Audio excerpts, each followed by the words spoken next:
সেখানে আমাদের north east ইন্ডিয়াতে কিন্তু বিলো নর্মালের প্রবাবিলিটি হচ্ছে 94%, বিলো নর্মাল প্রেডিকশন করা আছে নর্থ ইস্টে।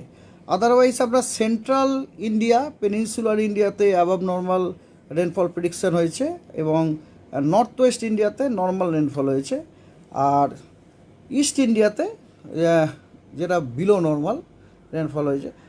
আমাদের পশ্চিমবঙ্গে যদি বলেন তাহলে পশ্চিমবঙ্গের পিকচারটা হচ্ছে এরকম।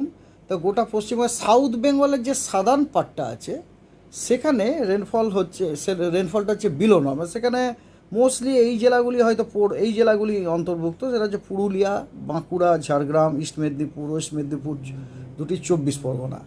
এইগুলোতে আপনাদের আমি ছবি দেখাতে পারি। ছবি দেখলে আপনারা নিজেরাও মেক আউট করতে পারবেন যে কোন কোন জেলাগুলি আছে। হ্যাঁ, এটা এখন পাবলিক হয়ে গেছে, so it is not at all any classified document, এটা পাবলিক হয়ে গেছে। এই দেখুন হচ্ছে সিজনাল লেভেল, আমি একটু বাড়িয়ে দিচ্ছি।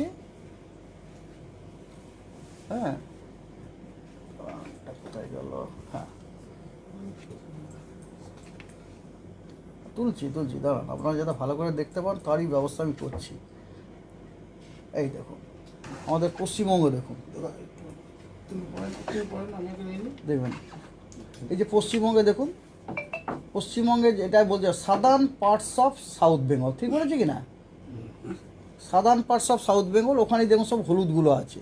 তো তার মধ্যে যে জেলাগুলো দেখুন, পুরুলিয়া, বাঁকুড়া বলছিলাম যেগুলো, ঠিক না? ঝাড়গ্রাম, পশ্চিম পূর্ব মেদিনীপুর, ঠিক আছে, দক্ষিণ 24 পরগনা, উত্তর 24 পরগনা, এমনকি এখানে আপনার আই থিঙ্ক এখানে হাওড়া, হুগলি, কলকাতাটাও হয়তো ইনক্লুডেড। পশ্চিমবঙ্গের ম্যাপটা দেখুন।